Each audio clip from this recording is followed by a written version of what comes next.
What's going on, y'all? This is your girl, Brie Undeniably, checking in for another episode of my speaker series, Deep Conversations with Dope Individuals, where we're discussing development, decision-making, and a dedication to purpose. Today, super excited to introduce the dope individual I have on the show. But first and foremost, I'd like to give my shout-outs. If you are watching this on YouTube or listening wherever you get your podcasts, shout out to Gotham Podcast Studio. They have all the most amazing audio and video engineers in the game. They're also providing this space. So I'm very grateful to them, and shout out to Gotham. Actually, Gotham has now changed their name to Gotham Production Studio. So I'm still getting used to it, but shout out to Gotham Production Studio because they are a full-scale production team now.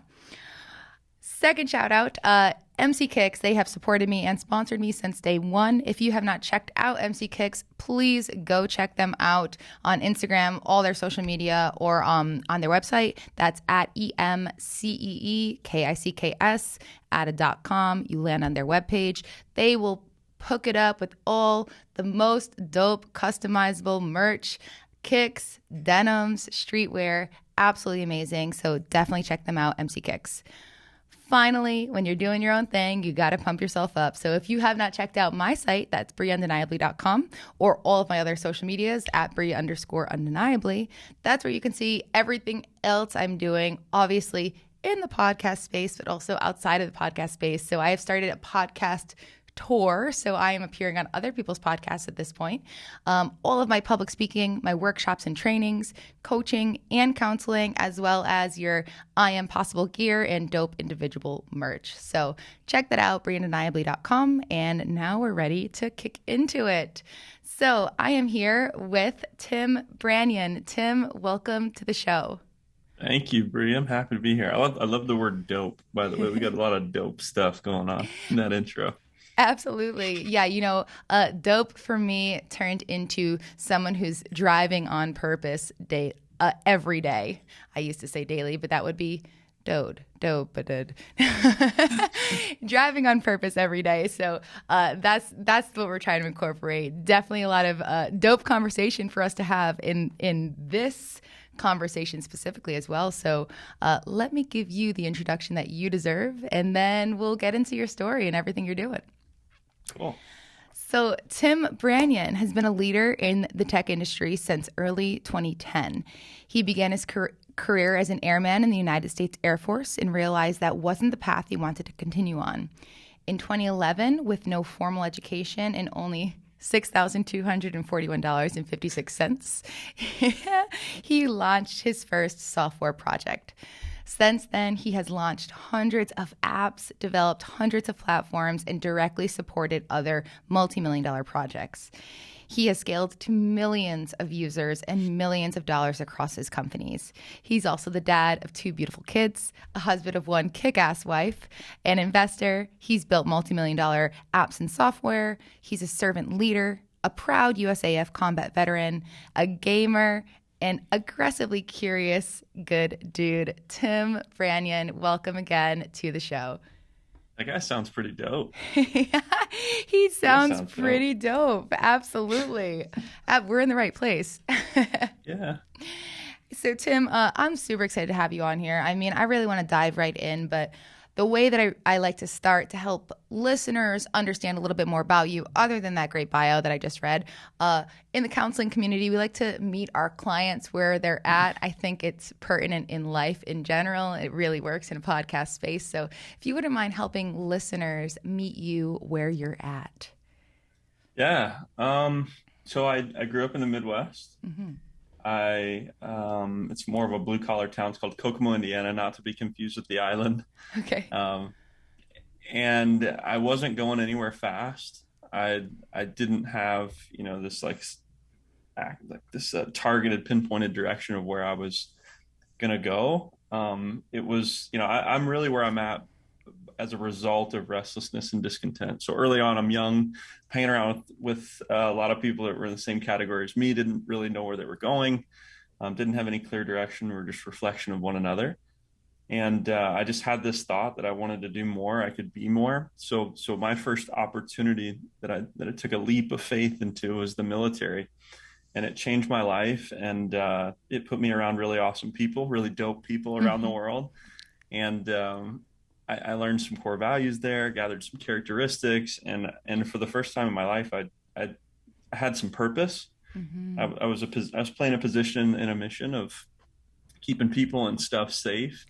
But fast forward and through that, it wasn't long before I became restless and discontent in that environment, and saw, where I would be if I continued down that path. And I just from there I decided I wanted to try my shot at school. Again, restless discontent there. Went and contracted overseas, made a ton of money at a young age, and realized that I wasn't happy. So again, restlessness and discontent there. Ultimately, put me on this pursuit of true freedom and what wealth meant for me. Like my definite, like what was my freedom number. I started auditing my situation, and then I was figuring out, how can I make even half of this money but own my time and own my life. And the thing that made the most sense, even with no formal education, was technology. So I got into that with enthusiasm on fire, and I've been in that industry since. Had some huge wins, had some huge losses, and we're really excited about where we're at now. So that's the current place. Amazing. Thank you so much for sharing all of that.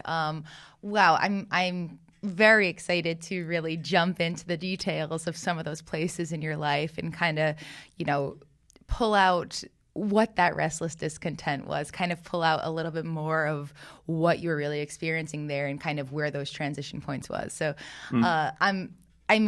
just hearing the path that you were on, I'm already hearing sort of um, this go-getter mentality, this, jump in and try it because you're looking for content. You're feeling discontent, you're looking for content. So am I right? Am I correct in Totally. assuming Yeah. that? I've always been more afraid of regret than failure. Mm, I'm cool with failing. Like, I'm cool. It's a part of it.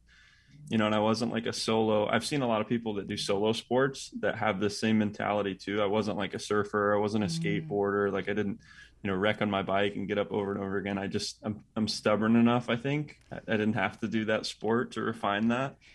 And yeah, for me, it's just always been, I have enough belief after I've thought it out a little bit, and then I'm not afraid to try. wow. I That's really it. I love that mentality. That's something that, I wish we could all have a little bit more of. I especially love that you said you're not afraid of failure because it's a part of it. I wish we could all really reframe our minds around that concept that failure is a part of it, because it feels like we are born into this world with the idea that success is where we're supposed to be, and if we're anywhere but, we're not in the right place. But I would argue that actually, for the beginning part of our life, though we're going to experience the successes, it's actually in the failing that we spend more time in as we figure it out. And if we can sort of frame our generation or our next generations to think that way, maybe we could cultivate this mentality and this mindset that you have. Totally. Yeah. And I'm like, I have the same feelings and thoughts, I think, as other people, where you have apprehensions, or you think about the what ifs, and you think about the obstacles, and you think about the potential pitfalls, or the worst case scenario. I encourage that. Think about the worst case scenario. That'll help you avoid some catastrophes. But you have to refine, not define yourself when catastrophes arise. And when Mm, you're expecting a disaster, then you have a plan. So like, we don't, like, I'm in a building now. We have a tornado plan. We have a fire plan. We even have a bomb plan, right? Like, in this mm, building where I'm at, and it's, we're not caught off guard in the event that things happen. We're expecting a worst case scenario. So it's not that I'm expecting something to veer off an ideal path that I want the business or the system to mm. work with. But adapting and overcoming is something that's a necessity as an entrepreneur. A necessity is just a human being in general nowadays. but but uh Yes. but yeah. Absolutely. Yeah, that adaptability, that being able to pivot on an instant, on a dime. But also, I love how you said refine, not define. I think that that is actually a really important way to look at it too. In those moments, we have to refine sort of our processes or whatever it might be, rather than defining ourselves by them, refining ourselves to be able to move through them and with them. Exactly. Yeah, and that's how you get better. I mean, your customers are going to give you the answers to the test.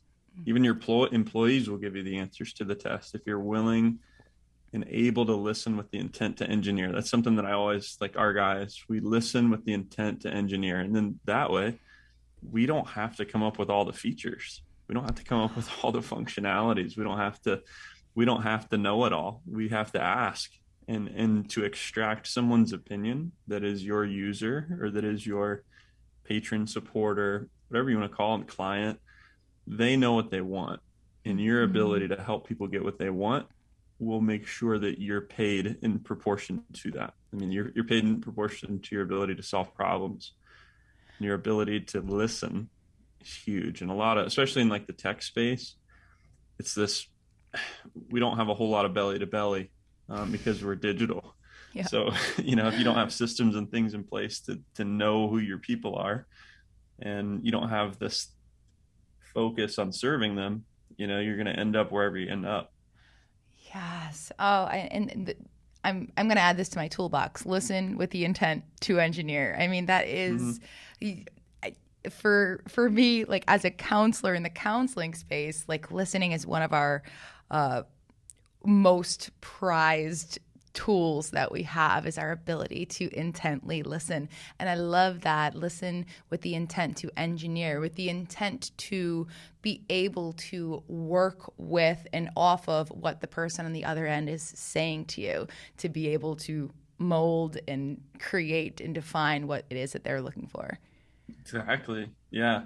That's a wonderful position to be in to really learn that skill. Even in like I was talking to a guy the other day about sales in that position and how like, if he had to start completely over, I guarantee he'd be rich in a year. He's really skilled at this. And what makes him really good at it and why I would bet money that he would be wealthy again is because he has this skill of listening almost like a physician with the Mm. intent to broker a product or a service to that individual. So as he's talking to a customer, it's less about like all these tactics and skills. It's actually caring and Yeah. actually wanting to prescribe a solution to that person. Yes. That is sales. And Yes. their belief level in your ability to get them results will create a sale, which is it's an exchange. Yeah. So that's really it. And there's so many like sales professionals out there that teaching you a script or teaching you how to, if you can call somebody and you know deeply that you have a great result to give them or service to give them, and again, listen. I Mm-hmm. think that's it. Empathy. Mm-hmm. That's it. So It's so, I love that we're already kind of like diving into this part of the conversation, because it's like, you are clearly a successful individual in this tech space, but you're telling us that one of the soft skills, or the most important skills, is actually being a human being, is yeah, actually like using your humanness within this very otherwise technology focused sector. definitely. It that human part of us is still seems to be the glue that brings a lot of things together. Definitely. No, it's very necessary. Mm-hmm. If you can bring it into the text, you can solve a lot of problems with technology. You can solve a lot of things. You can do a lot of cool stuff with it. It's very adaptable. Speed things up, slow things down, organize things, simplify stuff. All of that is possible with technology. There's also a multitude of ways to monetize um, a client, a user, etc. But yeah, the same rules apply in business. That's why there's a lot of hype around the word crypto right now. There's a lot Oh of yeah. hype around, NFTs and this Mm-hmm. whole technology space. And the truth is a lot of it is garbage. And I don't have to be an expert in understanding cryptography or that world to tell you that. I know I'm keeping my finger on the pulse of it, but a lot of it is garbage because it's not solving problems. There's really high Mm. level ideas, but none of it is actually creating utility and through the dawn of man, like that's what's valuable, is your ability to solve problems, your ability to provide a solution to service. Not that it won't have a place, it for sure will have a place, but we're in this space right now where we're watching all these projects and all these teams emerge.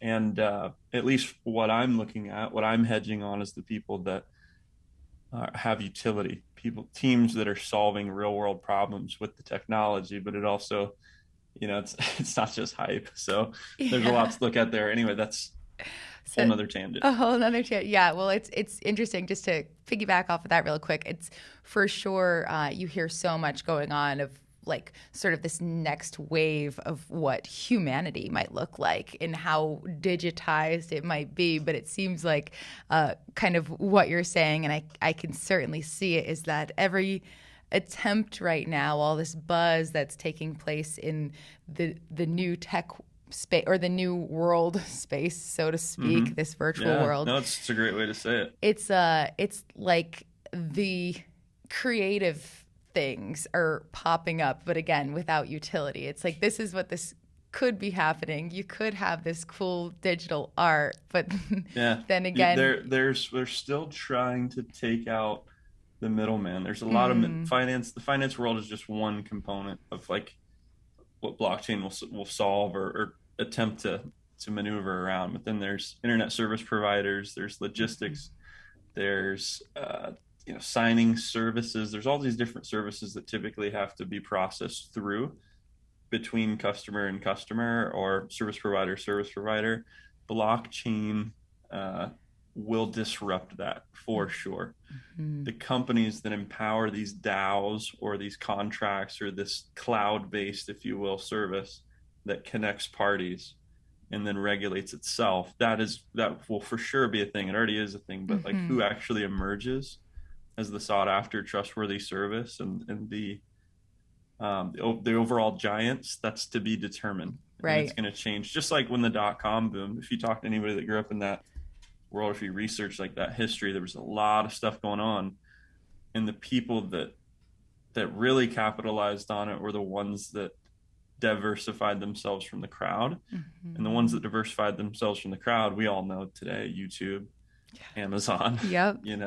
Apple, the big Yes. the big people that solve problems and Mm-hmm. stood out. So that's what's happening, just in a different way. So I don't know. My suggestion there is understand the technology, but don't get emotionally tied into investing too much. And just be cautious. Great advice. We're basically at Internet 95 right now, and, Yeah, and trying to figure out like where to put our energy or money or time or focus into. So that will maybe emerge, and those major emergences might not even be in existence right now. They might not even pop up for another 10 years in these uh, Web 3 spaces and such.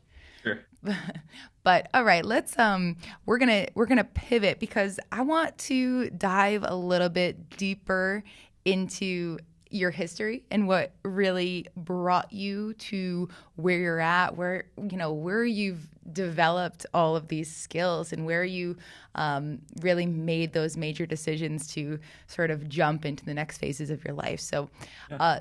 the really broad overarching question I'll ask you to kind of start us along that journey is to bring us back to the beginning, wherever that beginning is for you. So it does not have to be the day you were born, though it could be. It could also be the day you graduated high school or anything like that. But bring us back into a little bit more detail to the beginning of the Tim Branyan story. Okay. So I guess I can start at probably just like high school. That was an interesting time. Mm, Like graduating high school. I had a lot of fun in high school.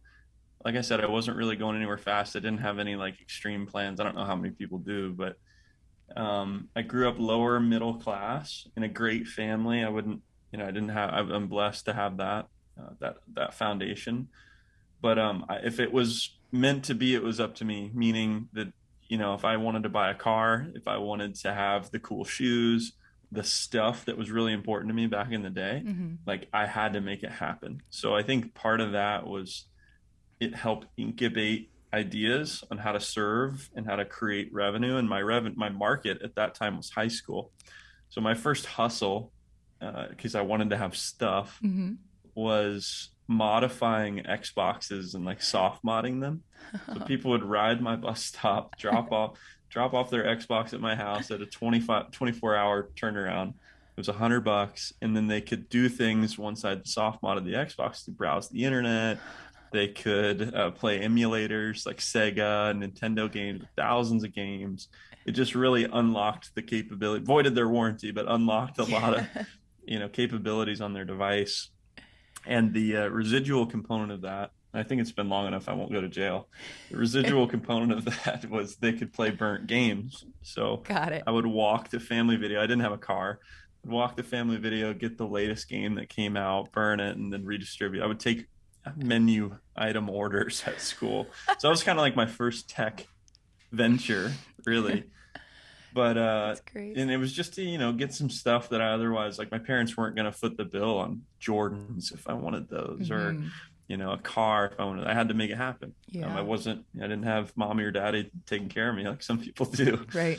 Uh, and so, like, anyway, high school, I barely passed. I still don't know how I graduated. I just wasn't paying attention. I didn't buy into the system truly. I Mm-hmm. was just like, it was all just a little strange. I asked myself while I was in, am I really going to learn?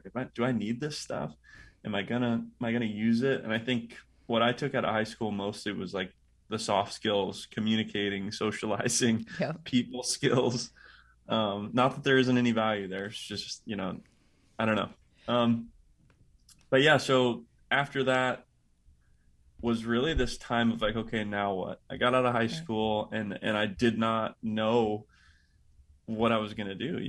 I looked at college and I was like, everybody had in my high school, everybody was going to be like they had it planned out. And I don't know if it was their idea or their family's idea, but they thought they were gonna be like a physical therapist. This was this thing everybody was gonna do, or I swear everybody was going to be like a physical therapist or like a nurse or something like that. It was like these prescribed, like Yeah. these are like the industry things you can go for and check the boxes. Right. And I was like, wait a I get second, that. dude. Like, what do you guys actually know about? What do you do day to day? Like, I had so many questions, and I was just like, I really didn't have belief that they knew what the heck they were getting into. Hmm. So I was just observing. And as primitive as it was, I saw the guys and gals that were coming back from the military, whether there's Army, Air Force. I didn't even know there was a difference then. And they were just different. They had money in their pockets. They could actually buy, this was after Hmm. I graduated. They could actually buy things. They had a car. They had a clean haircut. They just looked well kept. They'd lost some weight after boot camp. They just looked like they were in good shape. And that piqued my interest. So, long story short, I just decided at that point, this makes a lot of sense. Love it or hate it, I'm going to marry it for 4 years. And worst case scenario, if it's the worst thing in the world, I'll at least have a built up resume and I can go to school for free. And that Yeah. was it. It's just Yeah. like, this just made sense. I could invest in this instead of, the unknown, which in my mind was school, and going that different route. So, Yeah. Well, I'm gonna pause right there for a moment. There's a couple things I really want to point out in your story and kind of talk about a little bit more because I love the fact that, and I know my listener base is mostly just out, maybe like 25-ish, so sort of like just out of that undergraduate or that after high school experience, kind of starting yeah. their entrepreneurial journey. But I love the route you took, and I also love the fact that at that age you did go against the grain, so to speak, in a way that was, you weren't just going to go to school because that was what was prescribed, because that was what it seemed like other people were doing. And, Yeah. even for you, like school didn't necessarily click in that way for you in high school, that like it wasn't what you wanted or needed to learn, Yeah. and I just didn't see the ROI. yeah, Like, for me personally, and I mean, maybe other people do, but I looked at the ROI. Like, And what's my return on investment? and that's yeah, and that's what I think is so unique, sort of like from those young years too, because I've spent a lot of time in middle schools and high schools as a counselor, and oftentimes as the counselor, they want you to encourage going to college, go to college, go to college, go to college. Mm-hmm. And I was even a college counselor as an internship once. And I was like, well, where's my flexibility here to encourage other things other than Yeah, college? Because, and, obviously, going into the armed forces or any services like that was also sort of part of that going, post high school yeah, go to thing. But I was like, not everyone necessarily needs to go there, at least right now. sure. And I just, I just wanted to commend you as a young high schooler with that thought process, because it's sometimes Sure. for kids, it's just that thought process alone is hard. Never mind you No, thinking totally. business ROI, like that's a No, hard place. totally. Yeah. And my suggestion to them is, and this is younger kids, older kids, it doesn't really matter the age. It's not age specific, but find the people or person that's living the type of life and the character that you would like to emulate. And that's probably like the fastest like way to get to where you want to go. So like if I had to go back and I know all the lessons and I've got all the information from the journey that I took, and I wouldn't change a thing. I love it. And I'm a firm believer no matter where you're at, there's or who you're talking with, there's value to be had if you're willing to listen and adapt and grow. Like your choices, your thoughts are going to ultimately shape your experience in your life, and you need to be cautious of that and how you do that. But if I had to go back, and I didn't, where I grew up, I didn't have a whole lot of people that I admired, to be honest. Even teachers, I didn't really admire where they were at or what they were doing. I had a couple coaches in my life that I really admired and I wanted to work hard for, but I didn't know like what they were making in their bank account, what their life looked like Right. external of that. I only saw like the physical stuff, and I didn't really know what wealth was to the same degree that I know now. Like owning your time, spiritually, you're sound, like your family Yes. component's good, your relationship's solid. Like there's all these pillars of wealth outside of just financial freedom and money. That's all great and it'll open doors. But if you're alone and lonely, then that sucks. It's like there's all these balances that you want to have in order. So Yeah. when you find that out and you find who has that, at least who you can introduce to me, I would just suggest job shadowing if you can, or be somebody's like go find somebody successful and be like, hey, can I work for you? Can I follow you around? Can I can Yeah. I want you to mentor me, or I want to, what's the word when you go and work for somebody? Like an apprenticeship. Yeah, apprenticeship. Mm-hmm. Right. So like and from that experience, if you can find a really awesome person, a dope individual, Yes. um, you're going to see how they talk to people. You're going to see how they talk to clients. You're going to see what they're reading. You're going to see what they're investing in. If you're listening and observant, you're going to see how their business operations work. And 9 times out of 10, if they're a cool person, they want to give that away, because most people aren't interested in stuff like that, like the actual recipe to success. And if you're that person that'll, grab onto somebody's wake or grab onto their coattails, and you're interested in learning, you're aggressively curious, ask questions, like align yourself with success, get in the way of money, get in the way of opportunity.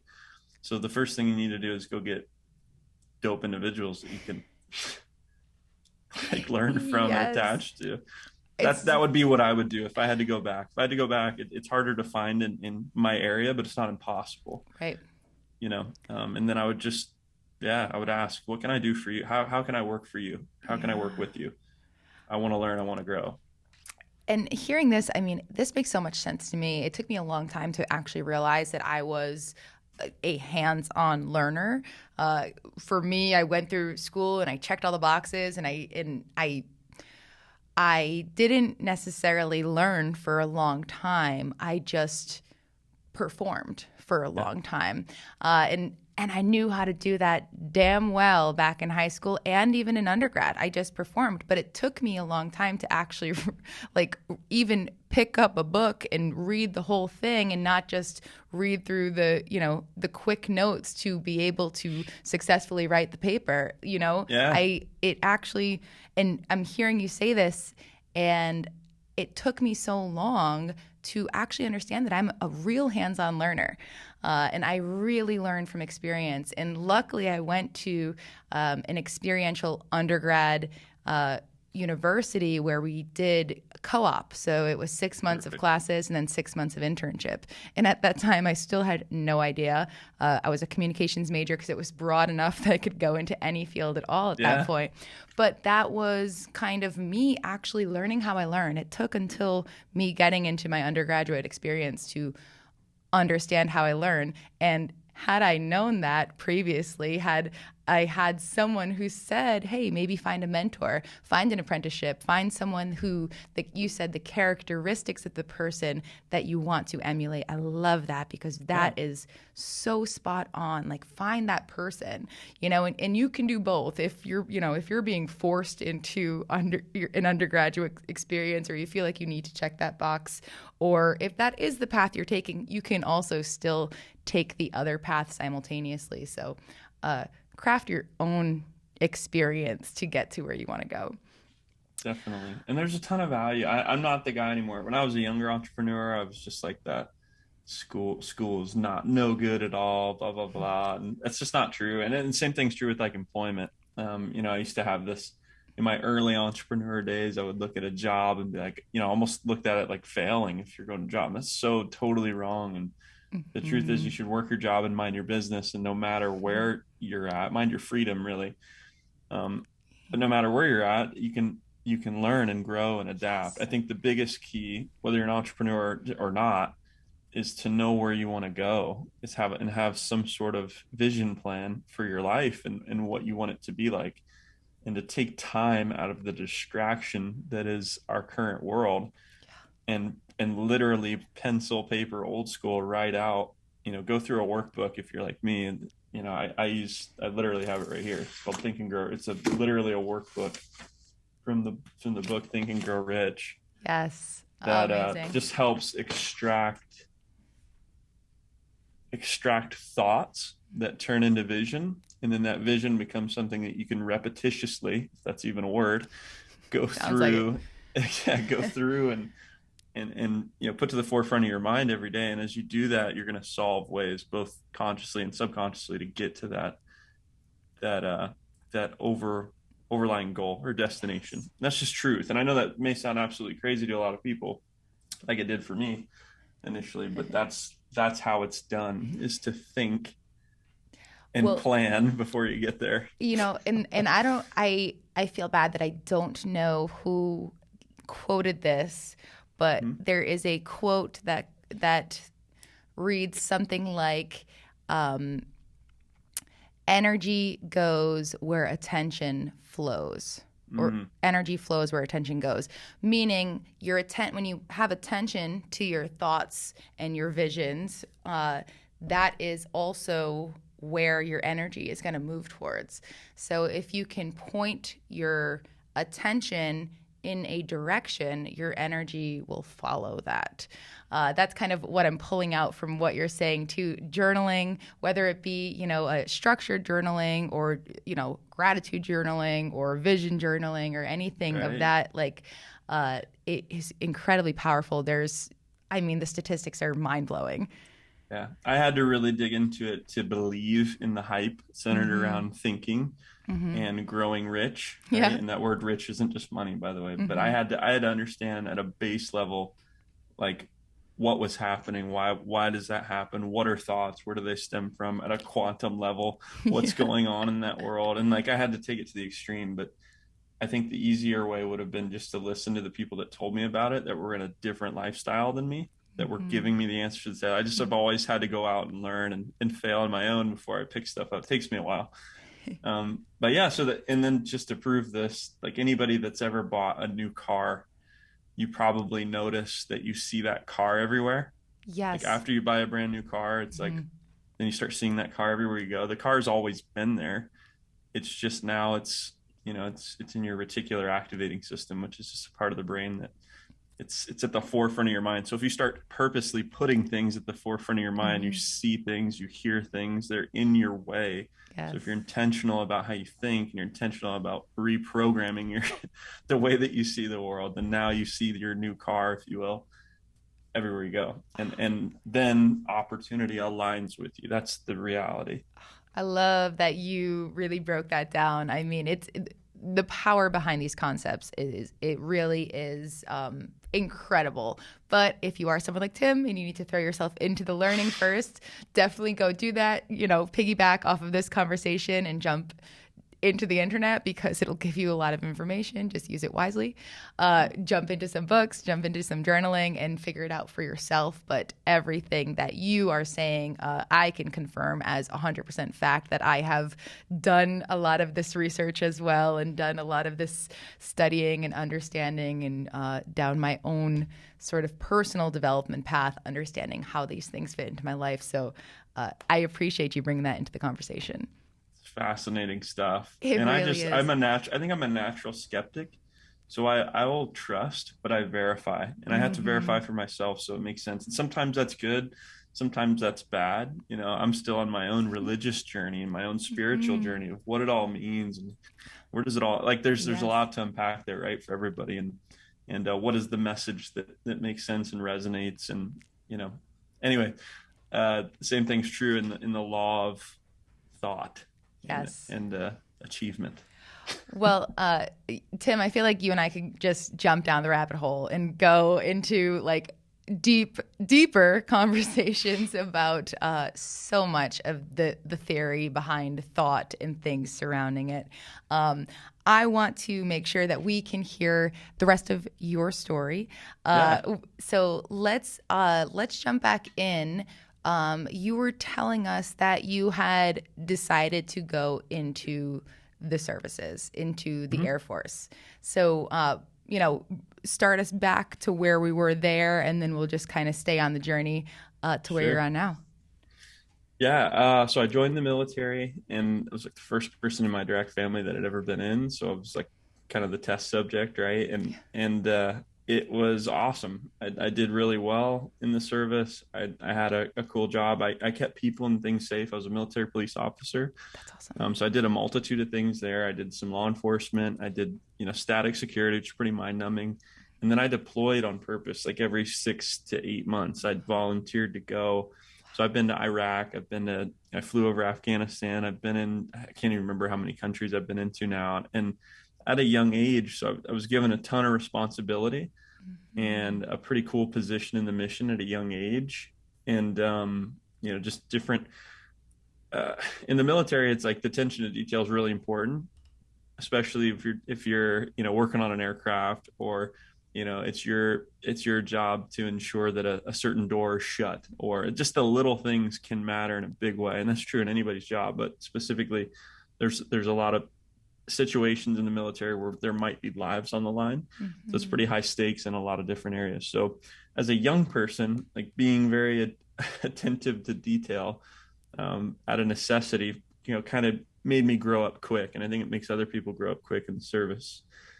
There is no other way. You either get with the program or you get out.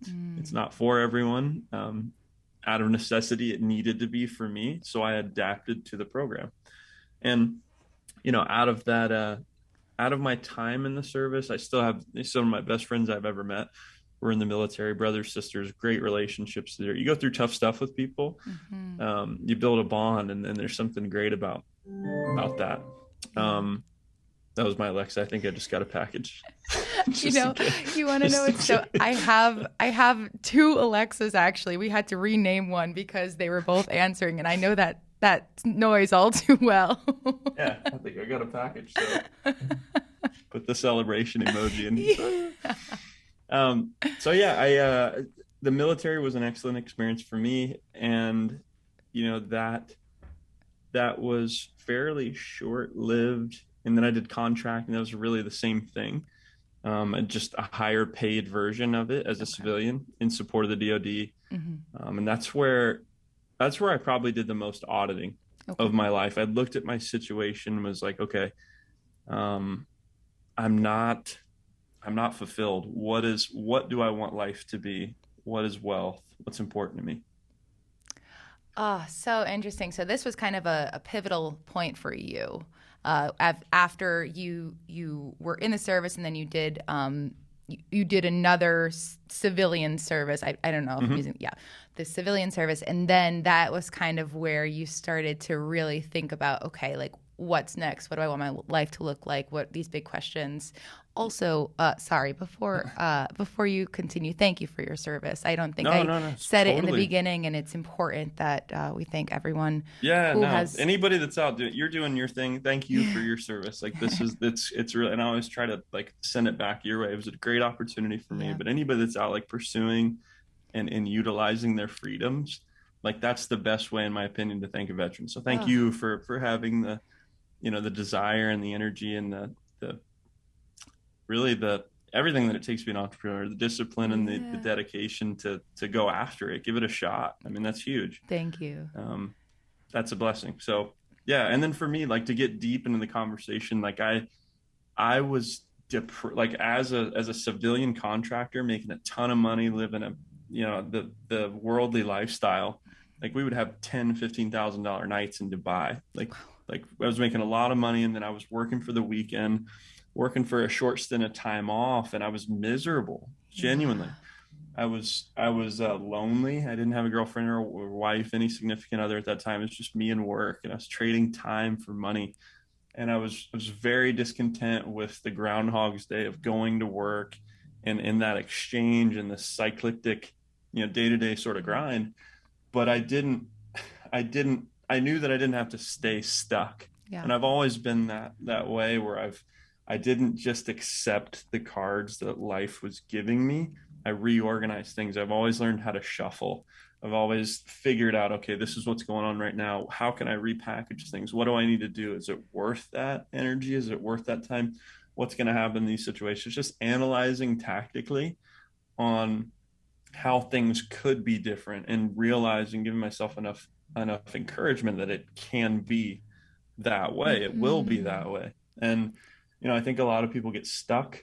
I think a lot of people accept defeat at times. I think a lot of people self-sabotage through the polar opposite of words of affirmation. It's like words of destroyation. Yeah. you know Yeah. and it's like, if Right. you buy into that, you're right. On either side of the coin, Mm-hmm. you either think you can or you think you can't, and you are correct either way. So be cautious what you're thinking. And for me, I haven't had to change too much of that. I've always just, like, especially when things are not going my way in life, I am way more leaning towards they can work this way. I just have to put in the effort to change the channel. Yeah. And yeah, so that's ultimately how things have happened now Yeah, in that world. and here we are. Well, I just want to make a connection because I'm hearing you say how you've kind of like learned how to shuffle and sort of fit the pieces in so that they can work in your favor, so to speak. And I'm just thinking back to the very, very beginning of your story, where you started making money in high school because that was what you needed to do to get your Jordans or get your car. You had to figure out how to shuffle your pieces around to make something happen to Right. yield money to get what you wanted. And I think like that skill might have been, like learning from the very beginning of your story, those very small pieces of learning how to sort of make it happen. Yeah, a lot of people, and it's a lot of people are looking for the answers to the test. A lot of people are looking for someone to do it for them. And the hard truth is nobody gives a shit about you more than you. Yes. Not Yes. like your mother and your father, like if they're in your life, like they do care. They're probably the two people that care about you the most. You're made in their image, and I Yeah. understand that as a father. We deeply care, Mm-hmm. but it's you, yourself, and you. Mm-hmm. And the world is tough and mean and cruel, and the situations you'll run into are going to be tough. mean and cruel, and the necessity to adapt, the necessity to uh, tactically maneuver to your ideal destination. You don't have to be a savage. You don't have to ruin other people or like step Yeah. on, like, please don't. We need less of that. You can be a good human Hmm. and work your way towards an ideal lifestyle. But, it's a necessity to solve the problems. It's a necessity. And the beautiful thing is right now, people say it's hard, and it's hard, and I'm not taking away from anybody that's like in the entrepreneurial journey right now or working, but I want to put this shit in perspective real quick. Like right now, I can send 50 direct messages to pretty much anyone I want to talk to in the world. Whether they answer or not is irrelevant. But if you were to ask your grandparents to do that, like they would have been on horseback. Like Yeah. there may be some carrier pigeons flying through the air. And the reality of being able to talk to somebody in any region of the world and communicate or distribute information in that time would have been considered like magic or alien technology. Yeah. Now, with some elbow grease and a little bit of can-do attitude and getting out of your own way, you can distribute your product, service, sell. I'm doing it right now on a podcast. God knows Hmm. who actually is hearing this and where it goes from here.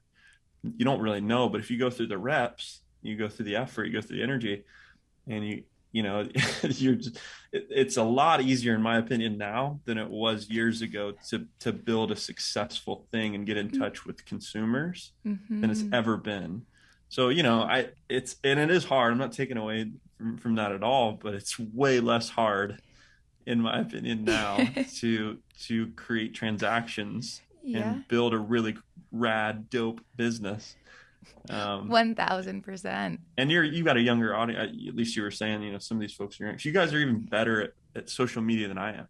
Yeah. I consult with young 20-year-olds on how the hell do I make a TikTok, Yeah. and I Oh, deeply TikTok. listen because Yeah. they're great at it. They understand the market. They know that, like, my style of marketing, like when I grew up with Instagram or Facebook, like that style is so old and overplayed and just not liked. So it's a necessity for me to listen to the young folks inside our organization Yeah. so we don't make crap. It's Uh, so I mean, so much that you're saying is so true, and I love that you're talking about different generations as well, because we can pull skills from every generation that has oh yeah, penetrated the industry, even to our great great grandparents on horseback. Like they they had had, I grit. was gonna say, That's the tenacity, thing. grit. Yeah. That's exactly it. They were all the elbow grease. Even the older guys now, like I work with I work with young people, old people. I love having a diverse group of people that have different talents, skills, right? That's wealth inside of our organization. But like the old guys, they're not even aware of some of the automations and simplifying some of the tasks, but they're totally down to go chop the tree down. Like they're Yeah. totally down to saw something Hmm. down, like put in that manual effort and talk to the customer, even drive to the customer's place. So like finding that dovetail groove between the old school methodology, work effort, grit, tenacity, consistency, and discipline with the young Hmm. generation of like automation, simplicity, uh, you know, yeah, creating systems Yeah. and using the internet as a tool. Like find those two pairs, you're gonna do terrific. Just Oh, honestly, in my opinion. that is such powerful feedback.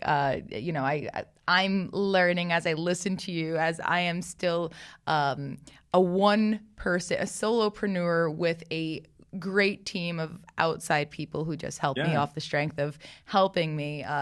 That is something, that I mean, I try to take advice from everyone I can, and thinking about that sort of dovetailing metaphor that you used makes so much sense, bringing in the old school skills with the new school skills, and where you create magic essentially. totally. Yeah, totally. And a lot of it, I think the biggest thing that a lot of like startups fail to, it's not that they can't provide a great service or a product. I think a lot of people do. Some people have shitty products and services, and that's something that needs to be corrected. Let me say that first off. You have a Yeah. fantastic product or service that people really like that can add value to their lives. That's a necessity. Yeah. But a lot of people do a great job in service providing, Where they struggle is new client acquisition and creating sales. That word sales freaks people out. I talked about sales already, but it's like getting your product or service to the right people is key, and Mm-hmm. not being bashful about it. Like if you're Right. bashful about it, then you don't really believe in your shit. And if Mm. and if you don't believe in your product or service, that start there. Get back into the like why don't you? What needs improved? What makes it the logical choice? You as the Yeah. founder owner need to be on the rooftops telling everybody with genuine feelable enthusiasm why your thing is awesome, Mm-hmm. and that will trickle down to the rest of your team. You need to have the soul of your business, and that will cascade as you grow and scale. But then you just create systems outside of what you've initially pioneered, and then outsource your effort and energy through that thing that worked when you were doing it. But I'm all for bootstrapping. I'm all for the founder to go out and no show and go the way, Mm-hmm. um, and then share, like learn with the intent to teach. Love it. Absolutely. I mean, so much that I wish we could just keep speaking on. I have so many thoughts in my head. One of them specifically about the bashful piece. I find, and I'm thinking about this as we speak. I feel like that could be a very millennial central concept, because it seems like the Gen Z, and I'm a millennial, that's why I'm saying so, because I know Yeah. I felt that in the beginning. I know several friends who have felt the same thing, and I've tried to coach them through. But we grew up with social networking and social media as a personal thing, where we just use it for personal use. And then somewhere when we transitioned into adults, it transitioned into a business tool. But Yeah. a lot of millennials, I believe, have had a tough time making that transition because their follower base is all personal. And that's, Yeah. I think, that's again, me thinking out loud of so many people who I know who are so afraid to jump in head first. And it's like, well, what do I post? It's like, well, you just do it. You just post it, and your friends and family should be the people that you support you. But there's definitely a lot of psychology behind that. Maybe I can leave it there, but No, that's I think the thing to think on is like, because a lot of it's fear. It comes back to fear. Like the mm-hmm, apprehension is, well, what is somebody going to think? Or is it good? Is it going to be bad? Am I going to get my point across?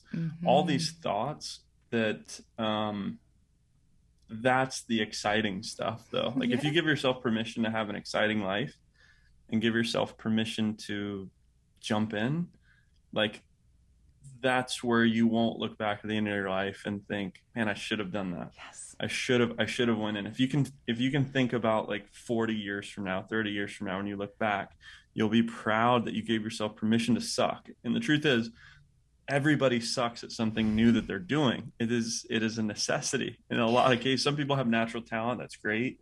Good for you, but you won't be as good as you will be in 6 months or a year mm-hmm, or with repetition. If you go to the gym today and it's the first time you've ever been to the gym, you're not going to know how to use a lot of those machines. You're going to have to ask, you're going to have to look a little foolish or a little silly.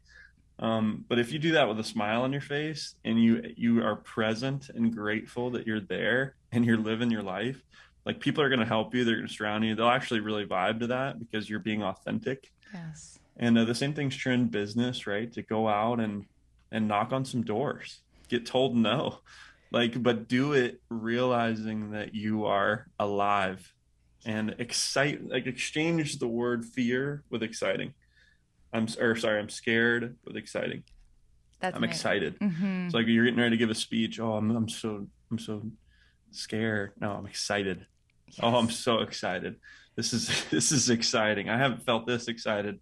And see what I mean? Like it's just a different way of looking at your situations. And that's actually And the same physiological thing taking place inside of us.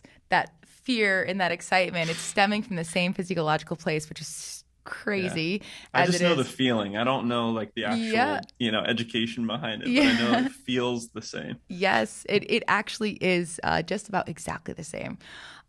Tim, the sound bites that I can pull from this episode are pure magic. Genuinely, I mean, you have given us so much powerful insight, information, tools, techniques, strategies. We are running low on time, so I do want to transition to sort of the last quick phase of the show. I like to do a quick rapid fire and then leave you the floor for a couple minutes to say your final thoughts and let everyone know where they can find you. Yeah. All right, so real quick rapid fire in these last couple minutes. At the beginning of the show, we talked about 3 pillars: development, decision making, and a dedication to purpose. We're going to do a quick rapid fire on those questions, so here they are. The first one is on development. Currently, right now in your life, are you working more on personal development or professional development? A little bit of both. So I have a coach who's a neurolinguistic programmer. It's helping me still get out of my own way Nice. when it comes to the fear of wealth and abundance, the fear and Mm. apprehension of prosperity. I've got like my own mental obstacles, I think, that uh, are in my way in regards to giving permission to go to even higher highs than I've been to. So working through that has been a task. And so, I mean, that it kind of meshes with both sides of like personal and business in Yeah. that world. So that's something that I'm really focused on right now, is giving myself permission to create even larger amounts of abundance for purpose. Oh, So I love it. That's really intertwined, personal and professional, which I think is amazing. It's really tough to pull the two apart. So I love that you're working on one, which is really going to bolster the other. yeah. Okay, the next one I'm going to ask and give you a little bit of a follow up to describe it. So when it comes to decision making, do Mm-hmm. you make your decisions based more on choice, meaning you follow numbers and analytics? So you are looking for the answer through science, numbers, analytics, or guiding voice, where you actually allow the answer to come to you more through spirituality, intuition, gut feeling, or something else of the sort? Choice or guiding voice? I'm way more I'm way more gut. I Gut feeling. analyze a lot of stuff, and I love looking at, the analytics numbers now. I don't like collecting them and putting together spreadsheets and Yeah. stuff like that. It's not my jam. But now I am looking at those things, and they're more so acting as confirmations to my gut. Like I know Yes. where the pulse of things are typically, my spidey sense, but numbers are more of a confirmation, like the analytics are more of a confirmation to the right move. And then a lot Hmm. of time, I don't know, it's way more intuition, especially when I'm talking with people. Like I can just tell in a Yeah. lot of cases at this point, spot the knot. Yeah. Um, Got yeah. it. I appreciate that. Last question, and this one is sticky. It's a simple question. It's a sticky answer. So take a moment and then you Yeah. can give me what you got. In regards to purpose, do you feel like purpose is more nature or nurture? Are we born with it, or does it happen upon us in our lifetime based on experience? I think, man, that's a good one. Sticky, I told you, so don't Yeah. don't. Uh,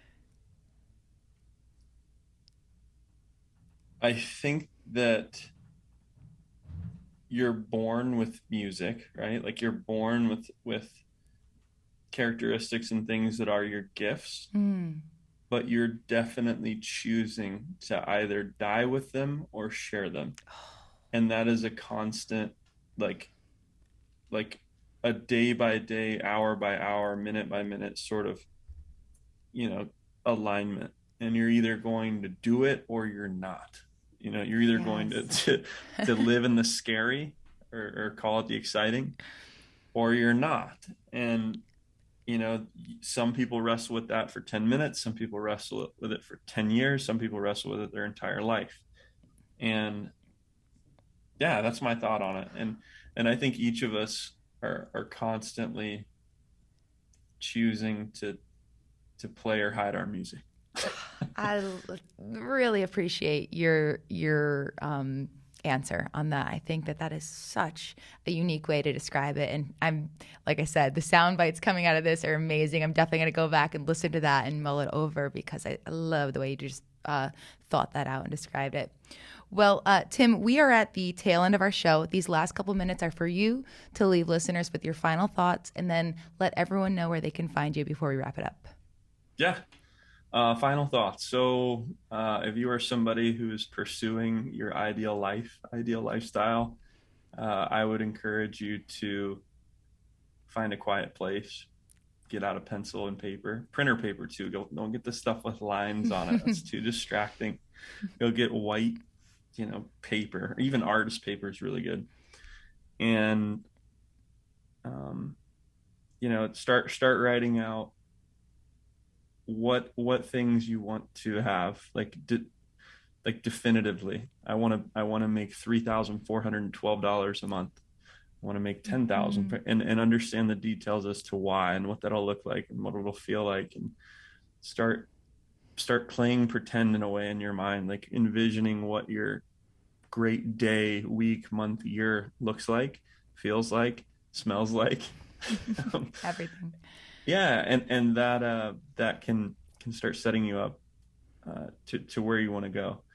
The details of those thoughts, and when you give yourself time to be bored for a little bit, will help you start extracting the ingredients to your life unlimited, if you will, your ideal lifestyle. And I think a lot of young people are really interested in that. Nobody wants to like work and be a slave, and like young people get put a ton of pressure on themselves. And I love it's because they are so smart and they're so informed now. It's like they're looking for this ideal way to spend their life. So if I had to give advice or final thoughts, is to be present. Yeah. Even in your pursuit, like be grateful in the moment. Stop and take a breath. Stop thinking about the future. Stop thinking about the past so much, and be grateful for right where you're at. And you can do that any time of day. Some people call it prayer, like me. Some people call it meditation, and so that's a huge key I want to give to young people, again, thinking about the audience. Yeah, of course. To enjoy the process and where you're at. And then as far as, connecting with me, if you're somebody that's interested in following, or maybe you've got an app idea, or maybe you need some suggestions, or you're stuck in some weird place, maybe I can help. TimBranyan.com is my website. You can find all my social media stuff and hit me up there. And, yeah, that's it. I don't have any plugs or anything to sell. I'm just hoping to help some people. Awesome. Tim, thank you so much. Genuinely, I know the information and the conversation today is going to be incredibly impactful for my listeners and for everywhere that this episode is shared. So I genuinely appreciate your presence in this episode.